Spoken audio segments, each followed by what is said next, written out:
Chapter 7. Jenny walked listlessly about in her studio next morning and could not settle down to anything. The pouring rain was beating against the big window. She stopped to look at the wet tiles of the roofs, the black chimneys, and the telephone wires, along which the small raindrops were rolling down like pearls, until they gathered into one large one and fell off, to be replaced immediately by others. She might go to her mother and the children in the country for a few days. She must go away from all this. Or she might go to an hotel in some other town and write for Helge to come and talk things over with her quietly. If they could only be together again, they two alone.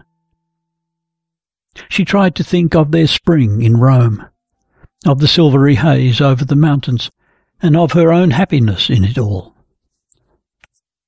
But she could not reconstruct the picture of Helge from that time, as he had appeared to her enamoured eyes.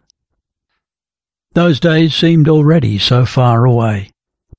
They were an isolated episode in her life, and although she knew they were a reality, she could not connect them with her present existence. Helge, her Helge, was lost to her in the home at Welhavensgarten, and she herself could not fit in there. It seemed unthinkable that she should have anything to do with those people now, and in all the time to come. Yes, Gert Gram was right. They must go away. And she would go at once, before Helge came, asking for an explanation of her behaviour yesterday. She packed a bag, and as she was putting on her mackintosh, somebody knocked at the door, again and again. She knew it was Helge. She stood absolutely still and waited till he had gone. After a while she took her bag, locked the studio, and went. Halfway down the stairs she saw a man sitting in one of the windows. It was Helge. He had seen her too, so she went down to him. They looked at each other in silence. "Why did you not open just now?" he asked. Jenny did not answer. "Did you not hear me knocking?" He looked at her bag. "Are you going to your mother?" She hesitated a little, then said, "No, I thought of going to Holmstrand for a few days, and writing to you from there to come down, so that we could be together for a time without undue interference and scenes. I should like to talk matters over with you in peace and quiet." "I am anxious to talk to you, too. Can we not go up to your place?" She did not answer directly. "Is there anybody there?" he asked. Jenny looked at him. "Anybody in my studio when I have left?" "There might be somebody you do not wish to be seen with." She turned purple in the face. "Why? How could I know that you were sitting there spying on me?" "My dear Jenny, I don't mean to say that there was any harm in it. Not on your part, at least."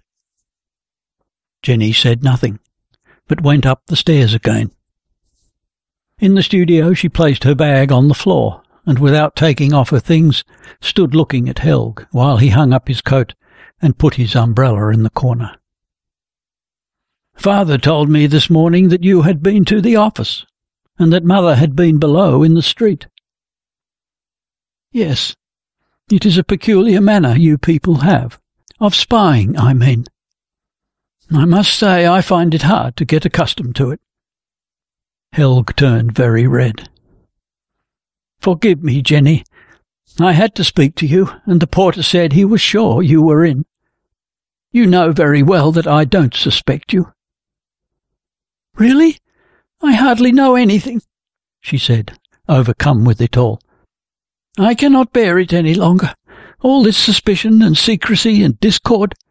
Good heavens, Helge, can't you protect me from all this?" "My poor Jenny." He rose and went to the window, where he remained standing with his back to her. "I have suffered more than you know. It is all so hopeless. Can you not see for yourself that mother's jealousy is not without foundation?" Jenny began to shiver. He turned round and saw it.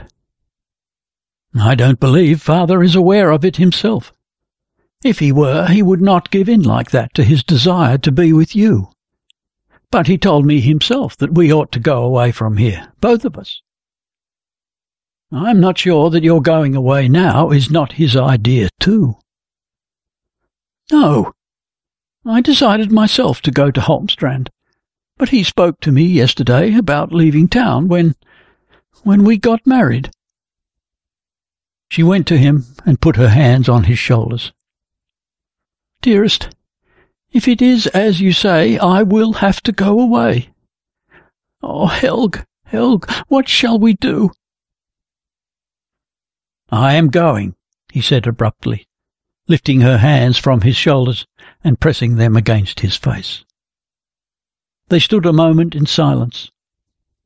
"But I must go too. Can you not understand? As long as I thought your mother absurd, even common, I could keep my countenance. But now it is different. You should not have said it, Helge, even if you are mistaken. I cannot go there any more with that on my mind. Whether she is justified or not, I cannot meet her eyes. I shall not be myself, and I shall look guilty." "Come," said Helge, leading her to the sofa and sitting down beside her. "I am going to ask you a question. Do you love me, Jenny?" "You know I do," she said quickly, as if frightened. He took her cold hand between both of his. "I know you did, once, though, God knows, I never understood why. But I knew it was true when you said so. You were loving and kind to me, and I was happy. But I was always afraid of a time coming when you would not love me any longer." She looked up in his face, saying, "I am very, very fond of you, Helge." "I know," he answered, with a shadow of a smile. "I don't think you could turn cold all at once to somebody you have loved. You are not that kind.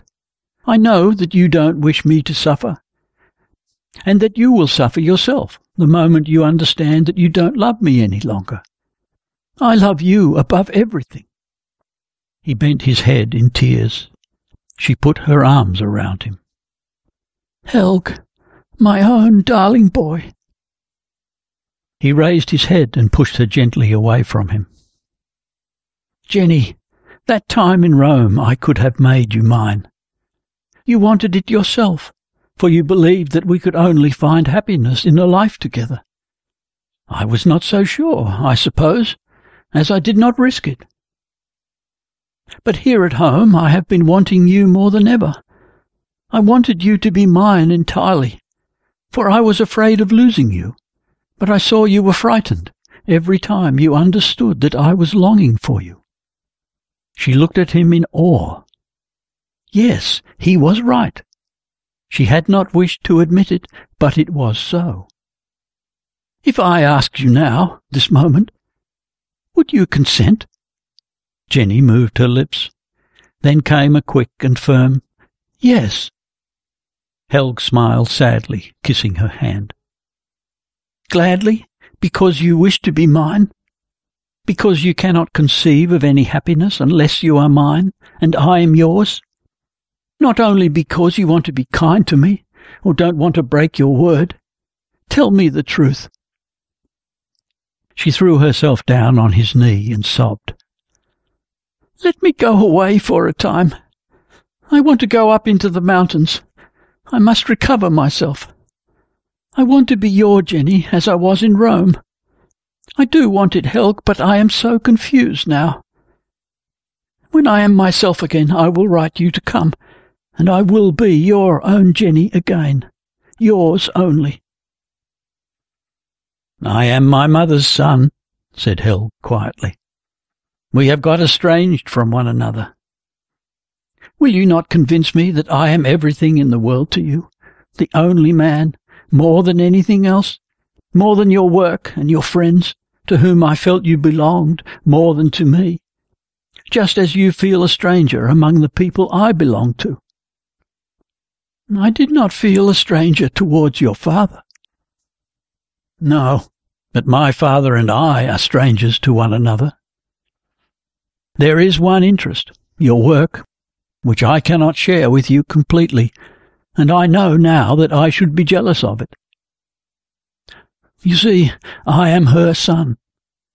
If I am not convinced that I am everything in the world to you, I cannot help being jealous, anxiously fearing that some day there might come another whom you could love more, who could understand you better. I am jealous by nature. You must not be jealous, or everything will go to pieces. I cannot bear to be distrusted. I would rather you deceived me than doubted me. I could better forgive you for that. I could not, he said with a bitter smile. Jenny stroked the hair from his forehead and dried his eyes. We love one another, don't we, Helge? When we get away from all this, and we both wish everything to be well and right, don't you think we can make one another happy? I have seen too much. I dare not trust my good intentions, or yours. Others have built their hopes on this and failed. I have seen what a hell two people can make life for each other. You will have to give me an answer to what I asked you. Do you love me? Do you wish to be mine, as you did in Rome? Do you wish it more than anything else in the world? I love you very dearly, Helge, she said, crying piteously. Thank you, he said, kissing her hand. I know you cannot help it, poor darling, that you don't love me. Helge, she said imploringly. You cannot say that you wish me to stay because you would not be able to live without me. Dare you take the responsibility for everything that may happen if you say you love me, only so as not to send me away in sadness? Jenny sat looking down. Helge put on his overcoat. Goodbye, Jenny. He clasped her hand. Are you going away from me, Helge? Yes, I am going. And you will not come back? Not unless you can say what I asked you to say. I cannot say it now, she whispered in agony. Helge touched her hair lightly and left. Jenny remained on the sofa crying long and bitterly, her mind a perfect blank. Tired with crying and worn out after all these months of petty, racking humiliation and quarrels, she felt her heart empty and cold. Helge was probably right. After a while she began to feel hungry, and looking at her watch saw it was 6 o'clock. She had been sitting like this for 4 hours. When she rose to put on her coat, she noticed that she had had it on all the time. By the door she perceived a small pool of water running onto some of her pictures standing against the wall. She went for a duster to wipe it up, and realizing suddenly that the pool was left from Helge's umbrella, she leaned her forehead against the door and cried again.